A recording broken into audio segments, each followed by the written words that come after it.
Greetings and welcome back to another discussion with none other than the illustrious, the famous, or infamous in some circles, the great mind of our times, Colttaine. Now, as many of you probably know, Colttaine has put out a large number, well, for his standards, a large number of videos recently addressing several different topics, mostly revolving around women, the perception of the public, and related things. And one of the things I've been concentrating in my recent videos on is this inability to get some of these more controversial things out into the table for public discussion. I've offered some possible solutions, at least theoretical solutions, but I think this will be the core and crux of the discussion on whatever might be related to that. And with that introduction, I grant to you the one and only, the amazing Colttaine. Yeah, well, I guess a good place to start would be with the actual scientists at the forefront of many of these issues, right? I know you talk a lot about Sam Harris in this regard. Yes, he gives me a headache. Yep. Yeah, but I mean, even other scientists that I respect have quite similar problems. As an example, Steven Pinker. Some of the stuff that Steven Pinker does is absolutely fucking great, right? Like The Blank Slate is a really, really good primer for anyone that's interested in, evolution above the neck, basically. But whenever it comes to issues of gender, he literally bends over backwards prefacing everything he says with, I'm a really, really big feminist, so, I'm not trying to take anything away with women, blah, blah, blah. I'm actually at the moment, I'm about 90% of the way through Better Angels of Our Nature, which I think you've read. Yeah, I've actually, you're further along. I didn't make it past, I think, the halfway mark, and then I never got back to it. So, yeah. Well, basically, like as a perfect example, Better Angels of Our Nature is an incredibly long book. It's incredibly in depth. It's a great book, but it's quite a slog. And yet, on the topic of gendered violence, it's very clear that he is brushing certain things under the rug. He spends a good deal of time trying to excuse away the fact that, when we consider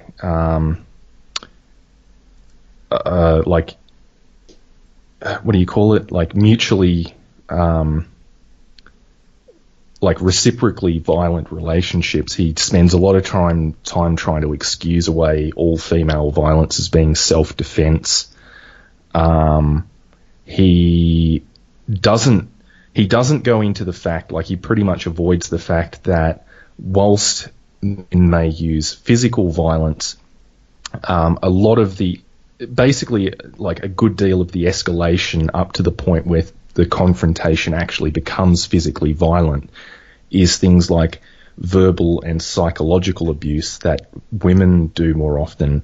And in such a comprehensive book about human propensity for violence, he completely just omits any discussion on proxy violence, like the fact that women are more likely to leverage male allies to commit violence on their behalf. Later on in the book, he even, in a later example in a later chapter, he even uses the phrase, you just wait until your father gets home, So I mean, it's not like he's unaware of these things, but it's just like the discussion, like the actual discussion of proxy violence is just completely omitted from the book. Yeah, and my impression is that he's not actually aware of the actual statistics on things like domestic violence, or if he is, he won't publicly acknowledge it. Well, this is the thing. It's like bilateral, that it's not unilateral, etc. Yeah, well, like I said, I mean, he talks about that in the book, but spends a lot of time trying to explain it away. But yeah, things like proxy violence, just in such a comprehensive book about human violent tendencies, the fact that he doesn't discuss these issues is rather telling. Yeah, I just don't know what you sort of do with that. I mean, you hear a lot of stuff about, Vox and Huffington Post are really biased. But even the scientists at the cutting edge of, evolutionary psychology that I respect still aren't really willing to touch many of these issues.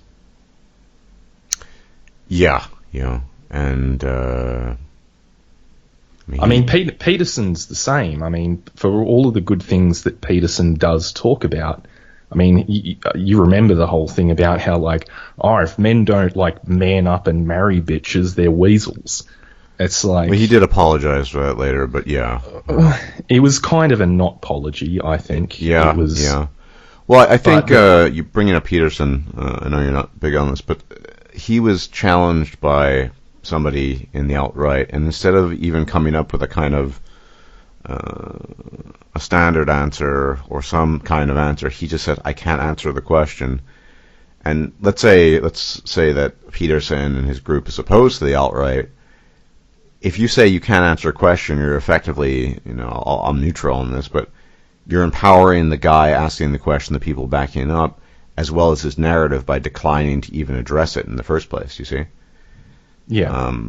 Where, he basically just said, I can't answer the question. He walked away on the stage, and he just moved on. This is incidentally, for the audience doesn't know, refers to the Holodomor incident, the mass starvation of Ukrainians, and the premises behind it. Needless to say, the way the question was framed, it was framed in a sort of unilateral. It was the Jews out to get revenge on the Christians. I think that might be part of it, but it's, I think, ultimately more complex issue. I consulted a Russian who is very knowledgeable about these things, and he thinks it's more complex as well. But if Peterson declines to answer entirely, you just strengthen the position of your ideological opponent. Peterson in particular, I'd like to say a few things on him. I don't think anyone is immune from the pride and the greed that can arise from, you could say, true fame. I think I sent this link to you, Colttaine, the 2K rug. It's kind of a meme now, but I thought it was 4, but it's 2000 Canadian. I've actually found some of his acolytes that try to justify that to me by claiming that rug production is an expensive procedure. Maybe it is, but the thing about look, and I get that. Someone recently told me they bought a $3,000 rug for their wife. To me, it seems like a terrible waste of money. Oh God, I'd much rather upgrade my CPU or anyway. Yeah, well, I mean, you could have 2 gaming rigs for that, but I mean, rugs are expensive. Handcrafted rugs are expensive. But what the fuck is a psychologist doing selling signed rugs on Twitter? Now, here's the thing. The other justification pertaining to that was his followers are saying, well, it's capitalism and anything. Well, nominally I agree with that. If people actually want to, spend the money, shell out the money, okay. But I know myself, I would feel very, I'm being minimalistic here, or even euphemistic, I'd feel very bad about, even if I could get some sap to buy, let's say created, I hired you to create a new rug Thinking-Ape logo that it, or whatever, and then some, just buy it for $2K, and people were willing to buy it. I would feel incredibly guilty because I know, the rug just wouldn't be worth that amount of money no matter what people are willing to pay for it. And surely he knows the same thing, whatever his fame and so-called insight might be. Yeah, well, I guess, I mean, this is kind of speaks to a wider problem, and I've touched on this sort of in a few of my videos, is that I guess you need to make the distinction as to what's beneficial for the conversation of these difficult topics versus what's beneficial for the individual, the individual pundit. Like I remember, that's actually a while ago I did it now, that video I did about like caricatures and the culture war, where I kind of laid into Sargon a bit about the fact that, I mean, Sargon, I subscribed to Sargon first back in, must have been early 2014, I think. He was a very, very small channel at the time, and he was making like weird little video responses to like feminists talking about. You were quite the fan back then, were you not? You know, I watched his stuff. But I mean, the thing that really kind of pushed him into stardom, I guess, was Gamergate. That was where he sort of made his audience, and you know, I think Gamergate was a failure in terms of you know, feminism versus the gaming community. I think the gaming community basically lost that one, but as an individual pundit, that was a very, very lucrative outcome for Sargon. And it wasn't without a bit of irony that about a week after I made that video, Sargon released a video which I think was called The Bell Tolls for Z. And it was, he basically, in that video, he literally says, "We're winning the culture war." Like, those are actual words that comes out of his mouth. We're winning the culture war. And then a week after that, he drops like 3 videos about buy my new Sargon of Akkad t-shirts.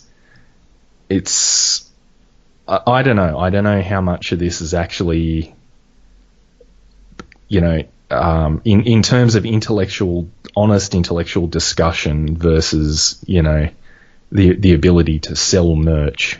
I don't know.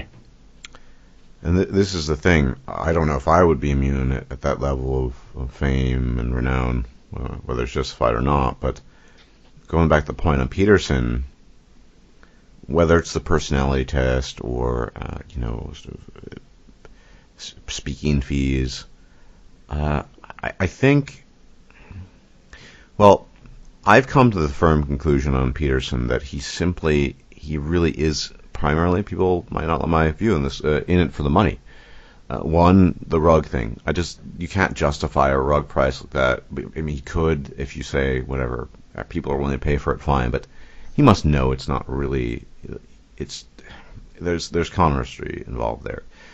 In his superficial analyses, his unwillingness to engage difficult questions, whatever one's view on that particular historical event might be, to just say I'm not gonna address it or talk about this. Basically his deplatforming of a particular person he said the irony wasn't lost to him on the free speech event because she had spoken to somebody, a bunch of people that were viewed as unsavory. I mean, the guy is just at this stage is presenting milquetoast points as that's in English would be ersatz father figure, and I think he just doesn't want to lose the fame or money at this stage, so he won't do anything that could dent his reputation. And the thing that really irritates me is that he'll always go on about the importance and power of speaking the truth. You have to speak the truth. Well, a guy who shies away from answering a question, and he didn't even say, "I don't know enough about it to answer the question." I mean, it might have been insufficient, but still, I can't answer the question. So, and all the ruggery, as I will refer to it, and just these I mean, that whole discussion with the Kathy Newman person from BBC, I thought was very. It was about 5 years old. I mean, this was stuff that was being addressed eons ago. And that's one of the things. Like, I'm not going to lie. I think he held his own in discussion. I think he did about as well in that sort of interview debate as anyone could do. But yeah, I mean, at the end of the day, the things that he was saying was stuff that, you know, guys like you and Barbarossa were saying fucking 10 years ago. I wasn't quite, but almost, yeah, something like that. Yeah, like, it's, you know, some of those talking points go back almost a decade. Nothing new was necessarily being divulged in that. No. And again, as I said in my video, whilst I think he held his own in that interview, I don't necessarily think that can, like, those kind of debates actually change the hearts and minds of the audience. The Jordan Peterson supporters, you know, cheered and you know, patted themselves on the back and said that he won the debate. And the people that were kind of like, that don't like Peterson, they didn't admit that they were wrong. They didn't admit, hey, Peterson's made some good points. They basically said Kathy Newman was a shit debater, but that doesn't mean that, you know, Jordan Peterson isn't a woman-hating misogynist. Like, I don't see that. Like I said, he did about as well as anyone could have done, but I don't really see that any minds were changed as a result of that debate. Yeah. Well, it's kind of, I mean, I even come to it, but Wojak, I'll probably be having a discussion with later this week, recently put out a video on cognitive dissonance and a number of interesting things, just how, well, one, before I get to that, in my own video on Peterson, I kind of pointed this out, he's a religious figure, basically, and so if you follow a religious figure, you're not going to care about the details, the ultimate details, and you'll always find a way to prop the father figure up because he's your savior. It doesn't, I mean, yeah, he did okay in that discussion, but it wasn't an interesting discussion. But the larger point that you addressed in your recent video about whataboutism is that people sort of internet talking points not really making any headway, for example. Wojak talks about this and the deep cognitive biases that reside within us all.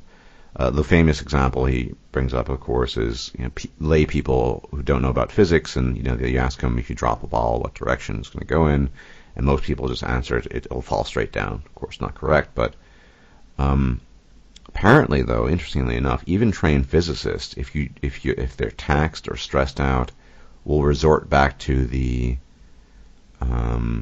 we'll call it the human physics perception, right? Yeah. So, well, it's I can't remember. There's actually a word for a term for it. I think I remember it was something that Edward Teller spoke about the fact that our common sense is essentially a very, very poor. Yeah.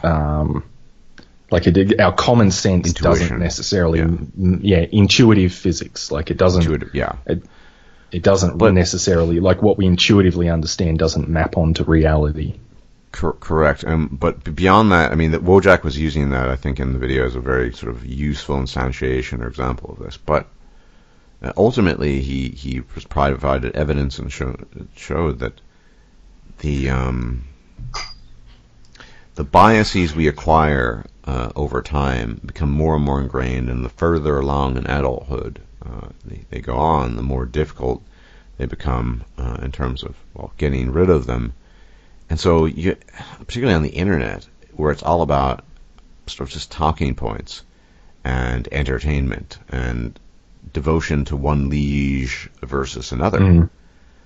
Well, I guess part of the problem there is that it's very easy on the internet to find an isolated community that agrees with the same things you believe. Like, you can find a specific group, like, subreddit that kind of perfectly agrees with everything you believe, and then becomes like an insular, I guess, echo chamber that just sort of reinforces what you already know. I mean, it's a big. One of the things I notice, because I always try to be, and I know I've got my biases like everyone else does, like, I'm human, it happens. But I do try to stick to the statistics as much as possible, like the actual numbers. And it's interesting to me the number of people that they keep falling back on things like, the false rape allegations. And whilst false rape allegations are terrible and shouldn't happen, and there should be due process that is involved with it, in the grand scheme of things, we're talking about that affecting maybe one in 1,000, 1 in 10,000 men. Like, it's in the grand. But the problem is they read, their news source is like the Daily Caller. So every day they get on the internet and read the Daily Caller, and there'll be some story about a male lacrosse player in college getting, fucked over by a false rape allegation that ends up going through the university star chamber. And yeah, I mean, that is bad that it happens, but yeah, I think seeing that every day on these, certain news outlets does skew people's perspective as to how common those things are. It reinforces cognitive dissonance as well, because the thing about the internet, and we're kind of having this discussion recently in the cafe today to some extent, is that it's very easy. So, for example, in real life, there's no refuge to flee to. There are so many. We're talking about the limitations of the Overton window, what have you. There are so many limitations on what you can discuss in public, and yet, I've heard discussions on the internet where people in public probably could be jailed in theory for the things they're talking about. Now, I'm not going to go into the details of that. However, the point I'm making is that it's very easy to find a corner of the internet where you can have your views and sort of live in your little echo chamber and never want to assess the world differently apart from your own echo chamber. And I've had discussions with people where because I'm so accustomed to this, forums and Discord, where I just know, even going into all the details, I'm not necessarily trying to convince anyone, but present data that might, counter the data points. It doesn't really matter, because I know the guy's already convinced, and so the discussion is pointless. He's just trying to sell his shirts or whatever. And, well, I don't mean this literally, but sell his product. And this is the problem on the internet, because the discussion ends, and then he flees back to his own little corner where he can obsess about topic X, and then there's another person who wants to obsess about topic Y, etc., etc. And I'm not perfect either, but I'd like to think I try to stick with stats, if you will, but or really just how the world actually is.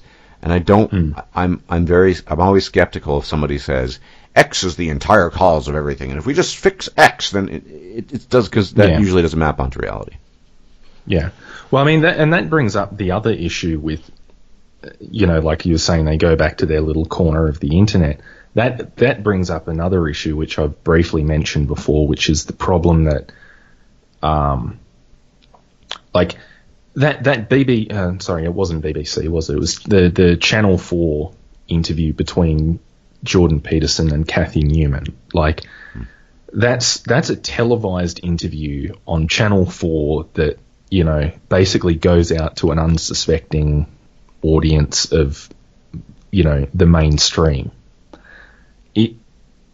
I don't necessarily think that interview would have convinced anyone to change their mind, but it becomes a whole other problem when you're talking about internet audiences, where you have like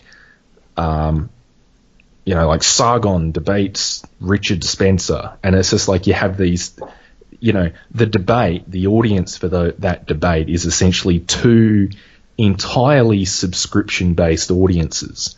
Like, they're not even just like the everyman watching their television at home. These are people that are specifically going to these online debates to watch, to basically cheer on their horse that they're already subscribed to, and they have like the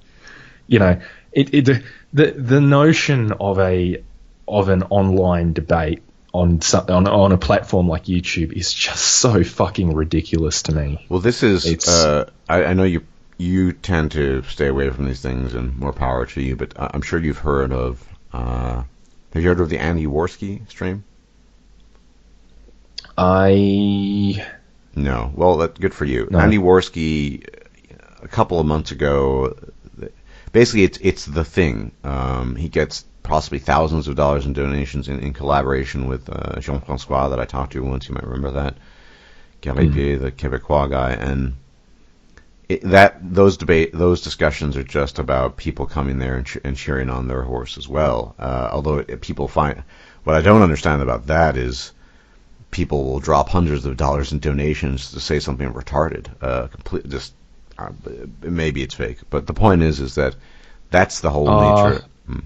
I don't think it is fake. I've been watching a few things lately where people have had the super chat thing, where people, drop ridiculous sums of money to have their comment in the chat highlighted or whatever. Yeah. That's why they're running that show. I mean, he doesn't make a secret of it. He's doing it to make money, but still, the focus is always just one person versus another person. And I'll be honest. So I've had a lot of private discussions with Wojak. Wojak is one thing about Wojak that I think he's better than you or I. He will literally pour through a 40-page publication in all the details to suss out what's going on. And then when he'll bring up a point, for example, he's had some encounters with the alternative hypothesis. Say, well, what about this issue? And the alternative hypothesis will say, well, I just don't have time for this, so I don't want to bother with you. Now, but once again, echo chambers, ideology. I think this is... Particularly on the internet, has had a twofold effect. And one, it's expanded our horizons of knowledge incredibly. It allows us to touch base in different parts of the world and access to things that we didn't really know about. But on the other hand, as you know, it creates in many ways new issues because we can't. Never the pessimist. I don't really see a way past this. Particularly with the female issue, the previous videos you've made. It's a hard pill to swallow, because I wanted to bring something up here. We talked about this privately a bit, sort of inclination, and women just aren't interested in physics or chemical engineering, or at some point in time. I mean, you could make a legitimate. It's very difficult, sort of, in this question of. It's almost like a nurture-nature question, but at what point in time... I would say it's not one or the other. I would say it's probably a combination of the two. Yeah. But it's certainly not all just like magical preferences that have arisen out of nothing. Those preferences do ultimately exist for a reason. Yeah.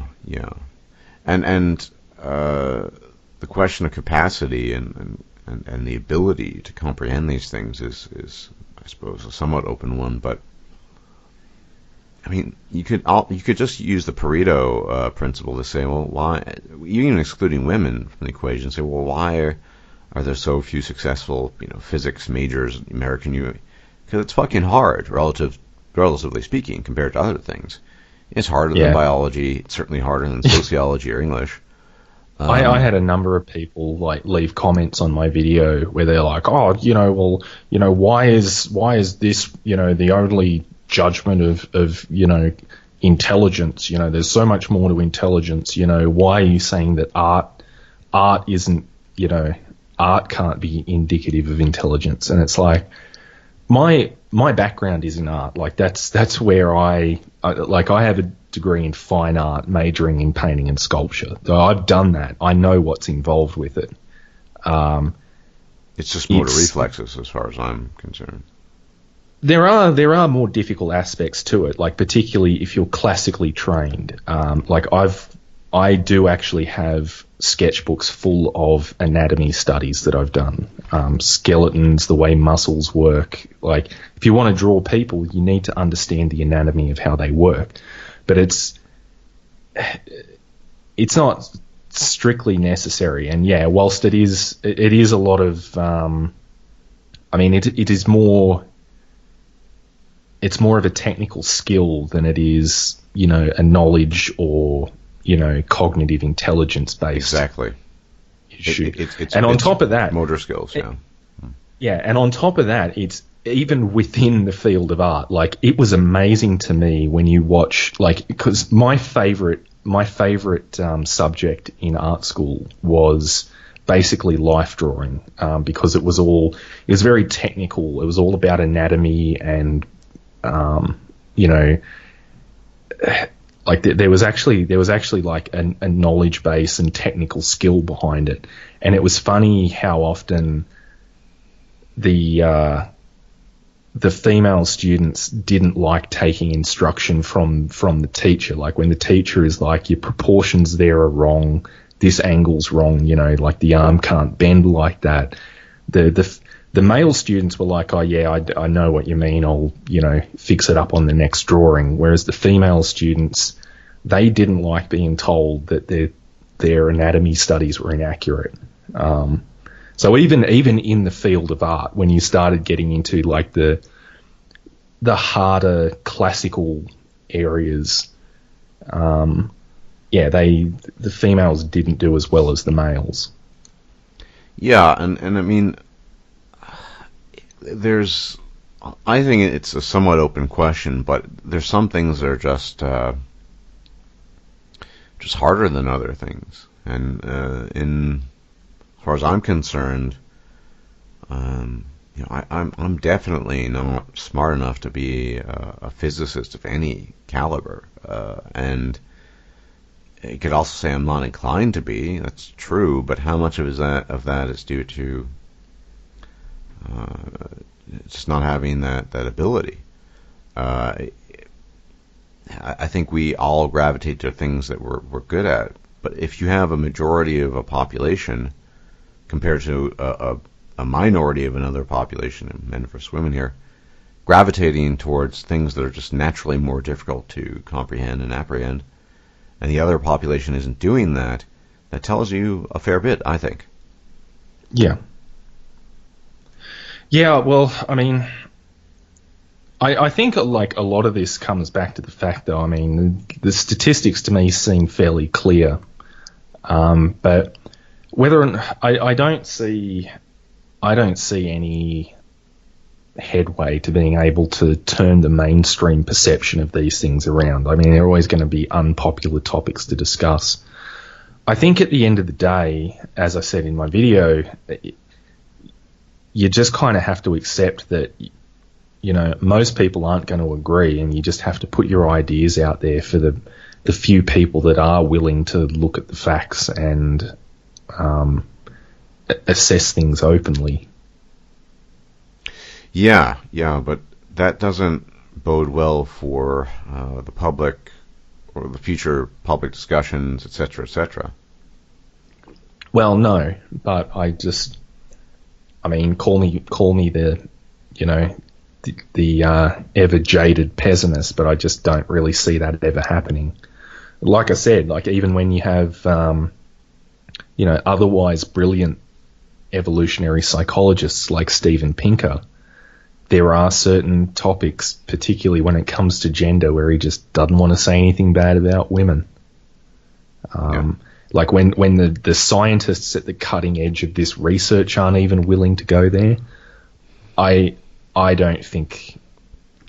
Well, yeah, I don't think it's achievable to make those kind of strides in the mainstream public. Agreed. You heard, you heard the Sam Harris, the clip where the guy just sounded it just sounded like a parody of something. I'm raised by a single mother. Everything I view is through the eyes of women. Blah blah. Yeah. Well, I mean, what's even more disappointing about that was that not just the fact that, you know, I'm going to talk about these topics, so, you know, because I'm white and I'm a guy, you know, I can't say anything about this, so I'm going to get a whole bunch of women onto the podcast to basically tell me how it is, right? that was stupid, but the fact that those comments were met with just absolute cheers from the audience tells you what the mainstream person thinks about these things. Well, like his audience literally cheered those comments. Well, yeah. And this is as if the quote-unquote lived experience of women were a good indicator of anything. I mean, I don't, in the case of Harris, I don't, see, with Peterson, I think Peterson, I hate to use this term, he's woke, he's woker, more woke than all these guys. He just doesn't want to ruin his reputation or his income. I actually think, well, sorry. I'm not even so sure about that. I mean, I said this to you like in private. Like his avoidance of the JQ, as it were. Like Peterson's not exactly a darling of the alt-right. I don't think that he would be losing any. I don't think he would be losing any audience if he just came straight out and said it's bullshit. Like I'm actually surprised at the fact that he avoided saying anything on it, because I really don't see how that would affect his mainstream audience. Well, even so, I mean, they were still cheering him on for basically saying nothing, which it was a very odd thing. But, well, I think he doesn't. Well, okay, we're getting to I think even this, to my mind, is probably in any sort of public discussion much more controversial than any discussion, anything else. Basically, talking about Jews, more controversial than race, more controversial than women. And if you talk about that at all in anything other than sort of beaming light proportions, then there's always a risk. So I think his thinking in that instance was not just for my audience, but I do not want to even go there with a 10-foot pole, which was what I think he was thinking there. Less about I'm going to lose my audience, but anyone who talks about that with any nuance other than the mainstream line is it's game over. There's nothing else that I think in many, well, in certain women, obviously women would like to get back to Sam Harris, but yeah. So I think he's just nobody who's sane who wants to maintain a public presence is going to talk about that in other than standard terms. Which when he does talk about, he'll just say Jews are really smart and blah blah blah and whatever. But getting back to the Sam Harris question. I actually think that Sam Harris legitimately has been brainwashed, that he's suffering from cognitive dissonance. When you listen to the way he speaks, and this importance of the lived experiences of women and their fears and all this stuff, I'm sitting there just thinking, there's no way a smart guy like Sam Harris could actually say this if he hadn't been indoctrinated or something. And he's just not even aware of it. I mean, yeah. I was just sitting there thinking, what about all the workplace-related deaths? What about the homelessness? What about the suicide rates? What about all this other stuff? No.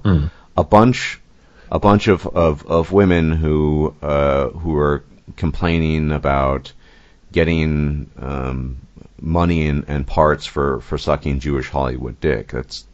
It's weird.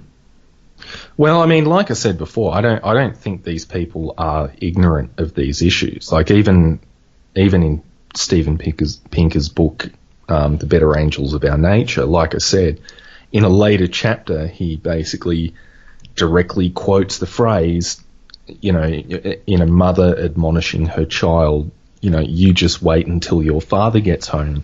But yeah, in the chapter of the book that dealt with gendered violence, there was absolutely zero discussion on the issue of proxy violence. He's clearly aware that it happens. He's clearly aware that a mother will threaten a child with, violence on behalf of the father, because he says so later in the book. But yeah, like I said, in such a comprehensive book, he doesn't actually discuss that issue specifically when in the chapter that it should be discussed. I don't think he's I don't think he's unaware of the statistics. I don't think he's unaware that these things happen. I think it's actually, and it is probably a point of dissonance, but I actually think it is a conscious choice to avoid discussing those issues. Yeah. I mean, there, as I said, there are certain no-go zones. I mean, we all saw what happened with James Damore, who currently, I believe, is engaged in a lawsuit, and that even mildly citing statistics is well, it got him into a lot of hot water. Well, I mean, from what I understand, I mean, his background was actually, his doctorate or whatever was actually in biology. I mean, he doesn't have a doctorate, undergraduate, but yes. Undergraduate, yeah. But from what I understand, he was a biologist, so he was quite literally qualified to talk on those issues. But he got fired because, the reality of sexual dimorphism doesn't fit, Google's corporate edict. Yeah. And that was all fairly milquetoast, mild stuff. But I think, here's the thing, I think so many things are coming to a head, at least on the internet, and maybe in real life. There's so much conflict between groups, ethnic, religious, cultural, or otherwise, or all the above. There is a ton of gender conflict or sex-based conflict, and going back to the point about Sargon and his nonsense. I mean, nothing's been resolved in reality. You're still, if you say certain things in public, like James Damore, you're still in trouble. And even in the case of, I kind of famously point this out, that the WQ kind of trumps the JQ in some instances.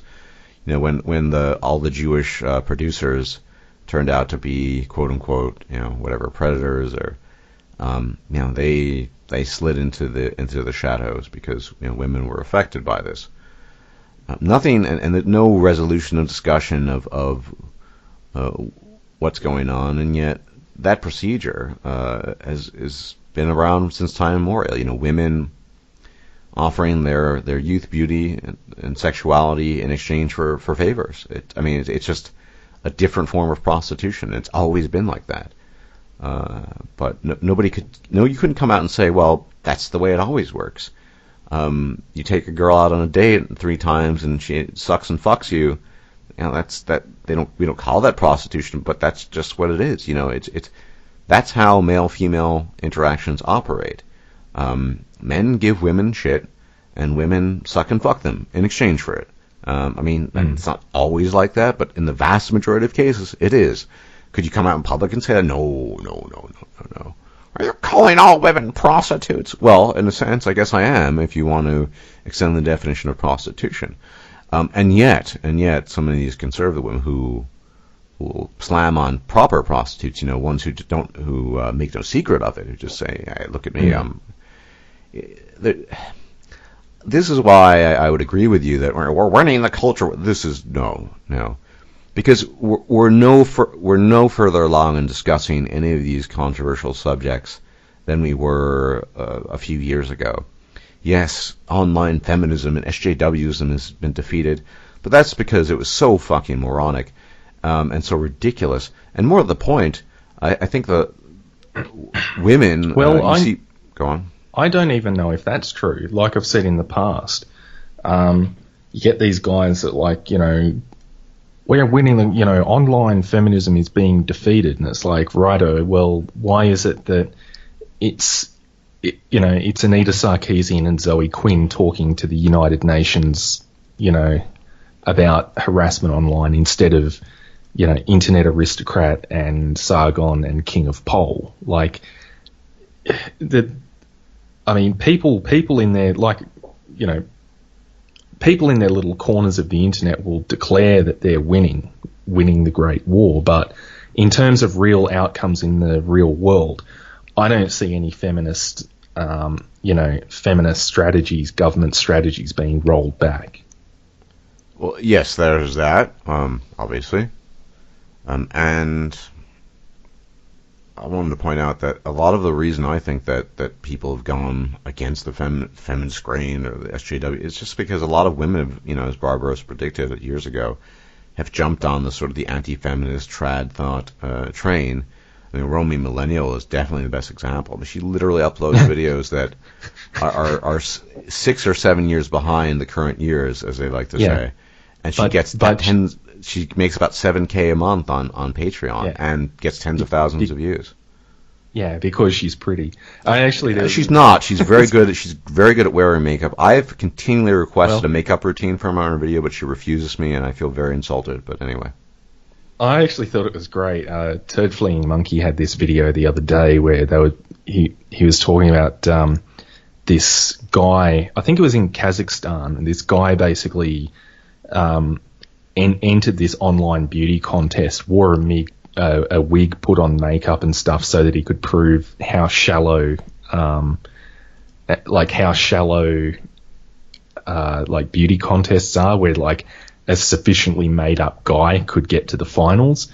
And ironically, he looked not dissimilar to Roaming Millennial. Oh, yeah. In the wig and the makeup and all of that. He's basically like, is that a dude or is that Roaming Millennial? Yeah, but I mean, she's a great example of someone who doesn't even make it's just, feminists are bad. Did you know that single motherhood is talking points that are ancient by internet terms? And then she stops and breaks the fourth wall, turns to the camera and says, "This tea's delicious. You can buy it." The weight loss tea? Oh, yes, it is.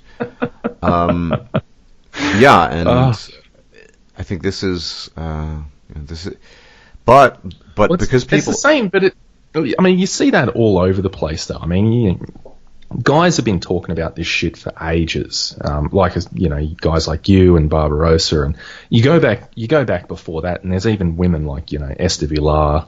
I mean, these are talking points that are not particularly new. But then you get someone like Casey J, who pretty young blonde makes hers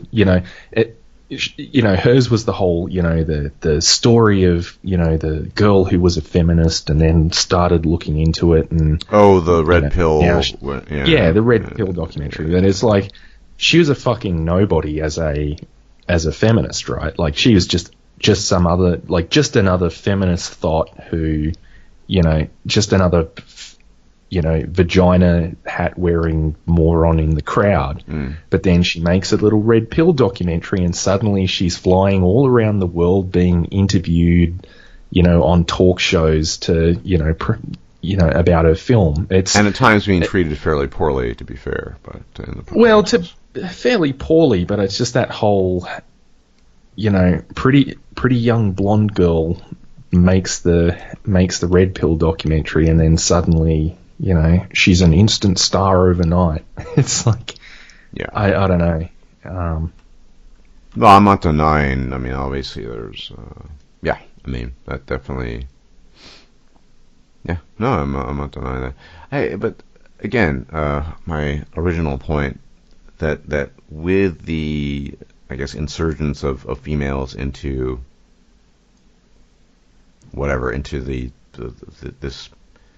this pilosphere. I mean, if women follow trends, it's their nature, and so anything they publicly denounce. This is what happened with SJW. The big thing, and I keep on talking about, is the conflict between the alt-right and liberalists. That's what they're called these days. And this will go on for a while. I think this will be a lot more difficult to resolve, just because I don't think de facto the talking points of the alt-right are as silly as SJWism. They're much more serious. They're much more consequential, both in the gravity of what they're talking about, and in as much as they're wrong about many things, they are occasionally right. It's not as easy to say, look at these SJWs, they're fucking stupid. Sometimes it can be, but not in general. It's not as easy. So this will be the next great show for the masses to be their blood sport. Liberalists taking whacks at alt-righters and vice versa. And I see this all the time. I see this on YouTube. I see this. I see these interactions between people in the Discord environment. So I do think this is, this will be the next big thing, and it will be much more difficult to resolve. Because, as I said, it's really easy to say that SJWs are stupid and feminists are stupid and everybody's stupid, but just because of the gravity of talking points, in terms of how serious some of the things are, I think women will, for one, there are some trad thoughts and whatever jumping onto the alt-right bandwagon, have been a whole bunch. They tend to take the more milquetoast variety, and there is variation in the alt-right, but it's going to be more difficult, and I think this will be the YouTube spectacle for several years to come, until whatever, if anything replaces it all. I don't know if anything will. Well, I don't think you're wrong. Well, I think something will. Something always inevitably does. It was. Yeah, I don't know what it is. When I was sort of first getting into some of this stuff, it was kind of like it kind of comes in sort of 5-year waves where you had, it was like the atheism was the big thing, online atheism versus the, the religious folks. And then it became, feminism and social justice warriors. And now it seems to be the alt-right and race realists. I suspect it's going to be. I suspect it'll be around for the next few years. I don't know what will replace it, but I suspect there will be some big trend change at some point. Possibly, I don't know. Maybe the next big intellectual trend talking point topic that everyone jumps on will be something like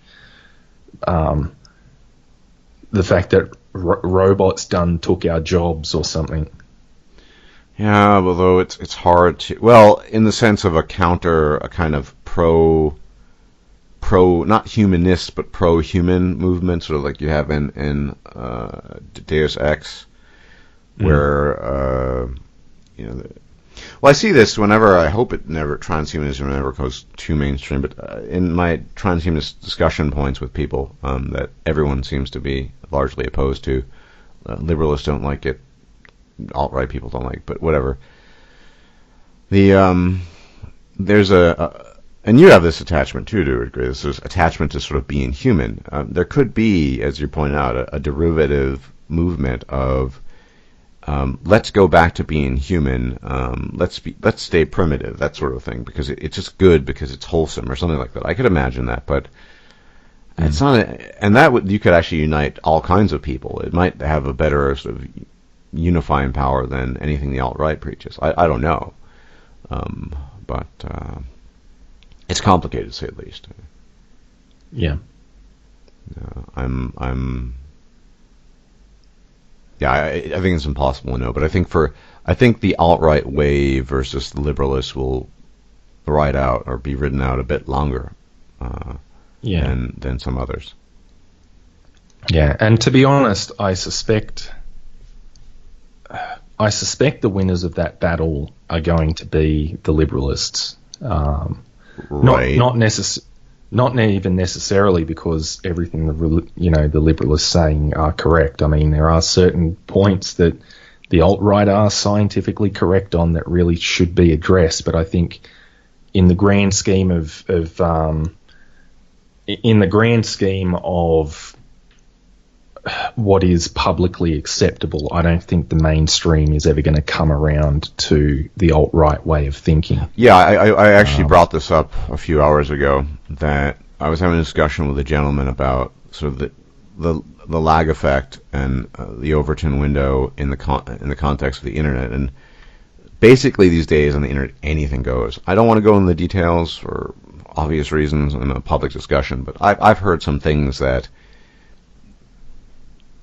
well, I mean, a lot of people in public would think are insane. Maybe even you would, but I'm kind of used to listening to it. So, Yeah. Well, I mean, even some of the shit I say, I couldn't say those things at work. Yeah, but that's like that. That's really milquetoast compared to the things I've heard. Yeah. Now, the thing is, I was having a discussion with this gentleman. He said, "Well, yeah, things are becoming more right." I said, well, yeah, sort of, but literally everything we discuss on the server, or 90% of things, is not consumable by the public. And then and some of the things that go into, you could say, very dark places, which I would prefer not to repeat here for obvious reasons. Unless we were overcome by some mass fascist movement that endorses a particular worldview, which is very unlikely, although I mentioned it's possible, that is not going to happen either. Well, it's very unlikely to happen. I should always phrase it that way. So, yeah, all we're kind of left with, I don't think, see, the thing is, the liberalists will never actually defeat the alt-right in the same sense that, they're silly. It's just that the alt-right will never, or will be unlikely to gain a mainstream footing. Yeah. And there are all kinds of reasons for this, but it's just... Yeah. Well, I guess, I mean, a comparison could be made to men's rights activists. I mean, things men's rights activists, work towards changing, yeah, I mean, they're noble goals. I mean, the family court system's fucked. On-the-job deaths are overwhelmingly men. Men live, on average, 8 years shorter than women. They're twice as likely to be convicted for the same crime. When they are convicted, they receive a 60% longer prison sentence. I mean, the stats just go on and on and on and on and on. Men's rights activists do, pretty much every one of their grievances is backed up by statistics, and yet they have gotten nowhere. They basically, whenever they're talked about in the mainstream, it's as the butt of jokes on things like Saturday Night Live and Parks and Recreation. And those are for goals that ostensibly people might agree with. Let's fix fatherless homes. Let's fix whereas some of the outright talking points, well, I mean, I know not everyone agrees with this, but I have heard this view often of deportation of certain types of people, and then upon refusal, if necessary, because they're resisting. I mean, that's something that far fewer people could get on board with than anomalies nicking their head saying, "Oh yes, the divorce system's terrible. Let's fix it." They don't believe in it. Whereas most people, "Oh yes, we definitely should deport these people, and if they don't agree to the deportation, then we will physically remove them and whatever." I mean, these are, most people don't view those goals as sort of noble or even, whereas you could say that having fair and equitable marriage laws is a good thing, right? But I mean, the fact is that as great as fair and equitable marriage laws might be, that is shit that's still not happening now. Like, the MRAs are making zero headway. The fact that I think everybody knows somebody, personally, that's, because it is common enough at this point that everyone knows someone who's personally been fucked over by a divorce. They've gotten screwed in a relationship. But the fact that even those, shit, man, fucking circumcision, right? People are concerned about female circumcision that happens halfway around the world in the Middle East, and completely overlook the fact that in basically every Western nation, male circumcision is still legal. The fact that even an issue as fucking clear cut as the genital mutilation of young boys hasn't been addressed. I mean, come on, man. There are some things where it doesn't matter how right something is, the mainstream is just, it's just off limits to certain topics are just going to be always completely off limits to the mainstream. They're never right, gonna, which is why they're never going to reach that critical mass why that is needed to change. Notion of sort of intellectual crowdfunding, that if scientists actually did want to explore something in greater depth, that would not be permissible under mainstream views, or they couldn't get funding at their university. If they wanted to go their own way and people were willing to back them up, this could be an alternative. Because and that, I mean, that does happen to an extent now, but I mean that leads to its own problems. Where, I mean, I've brought up things like the bell curve to certain people in conversations back when I was still on Facebook, and they're like, "Oh, the bell curve was like funded by a known, the research for the bell curve was funded by a known, neo-Nazi think tank," and I'm like, right, Richard Herrnstein was, the Jewish intellectual was funded by a neo-Nazi hate group, righto. But this is again, I mean, it's one of those problems where, to the extent that some of that stuff does happen now, it's still like, the mainstream will still look at those things and be like, they're all Nazis. Yeah. Yeah. Yeah, it's that's why maybe that's the only quote unquote hope. I don't know. Maybe I'm just thinking out of my own ass there. But I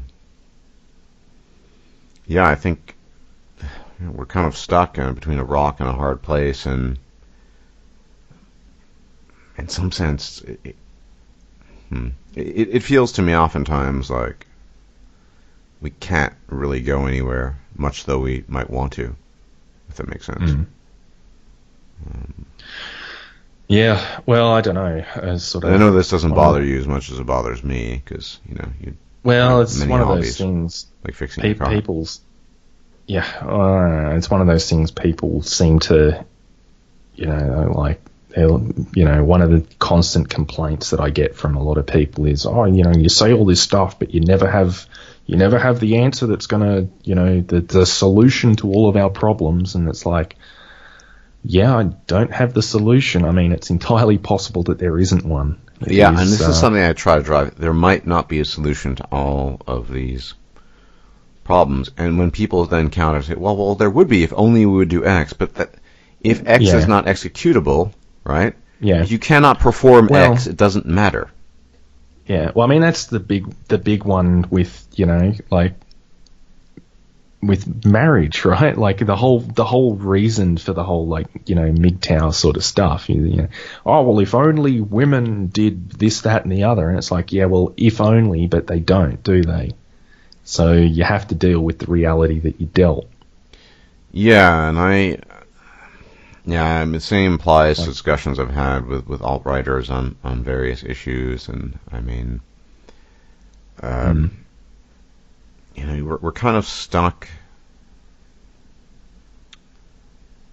You're kind of stuck in a situation where there's certain things that are just not going to happen, or very, very unlikely to happen. So what can you do given limitations of what's actionable and what's not? And this is why I think Wojak, whose channel Endorse Scan, is very important, because he does so much detailed research, and he actually wants to find a solution that works within the framework of what is available. Whereas these insane things like I'll hear sometimes, the solution is, if they don't want to leave the United States, we'll just deport all black people back to Western Africa. But they're not. They probably would be killed there because they're viewed as foreign, and I'm thinking that one, almost certainly isn't going to happen, and two, it just boggles the mind. It's just not going to happen, right? So, what do we do? Yeah. What can be done about, say, racial tension in the United States, or disparate outcomes, et cetera, et cetera? There are things that are more reasonable, but even then, I've talked about this a million times, rolling back the welfare state, I think, based on all historical evidence, would demonstrably improve things in the quote-unquote black community. But even that is even changing some policies in welfare distribution and government spending, this really milquetoast mild thing, which would probably improve a bunch of things, at least on some level, that is too much. That is extreme, so forget it. Nothing, in some, we have to concede that there might not be solutions. It's a bit like coming to terms with, well, you're a tall person, but it never really bothered me too much. But people who get bothered by not being tall, like I'm not very tall, as I've said many times. I'm only 174 centimeters last time I checked. But there's nothing that can be done about it, so you just get over it and you move on. I think the same thing, you being a giant, you have different issues, but the same thing with marriage. It's not really a functional thing these days. So you either take the risk, you go along with it, or as you pointed out a while back, the solution is to don't bother. But none of these things are ideal, and none of them fit into people's wishes. And I think, and this is the issue. I think people's sense of impotence in the face of all of this is something that really drives, just drives a lot of people to feel this frustration and then turn to theoretical extremes or what have you. Yeah. Pardon me. Yeah, well, and I guess that's the thing is, like, so many people just have their ideal of what they want out of life. At the end of the day, so much of it just boils down to, I guess, a sense of entitlement. Like, it's the same sort of thing as I see people living in the middle of Sydney, like, suburbs like Newtown and Surrey Hills that would... these suburbs would effectively be like the New York equivalent of like Soho or something. And they're complaining. They're like, oh, it's not fair that I can't afford to buy a place here. It's like, well, look, that sucks, but that's the market. You can move into one of the outer suburbs where it is more affordable, but it's just kind of like you're complaining that you can't afford a place in, the yuppiest suburb directly in the center of the city. Well, Crimea River. Yeah, but it's the same sort of thing where it's just like people are like, for some reason, I don't know what it is, but like the desire to own a place in the middle of the city in like yuppie suburb, the desire to own a Ferrari. These things are stupid, but for some reason we kind of like culturally take a different perspective on it when it comes to things like marriage and kids. For some reason it's like, these people are like, I want to get married and I, want kids. So, but it's not fair that the laws, the marriage and divorce laws are going to fuck me over. For some reason, we take a different attitude to that, where it's like, I don't know. There's this kind of, I guess it's more so with women than anything else, where there's kind of like this presumption that, having kids or whatever is just like an innate right. And I guess it's the same thing. Like you have that whole thing of, like with marriage, I guess the idea that you can, it's your innate right to have a functioning relationship. I don't know. When you logically think it's something about that people sort of, to quote Hamlet, something to be devoutly wished for. It. People really want it, so that's if people really want something, they will attribute a sort of a state of it being almost a natural right. I think that's what it really comes down to at the end of the day. People do the same thing with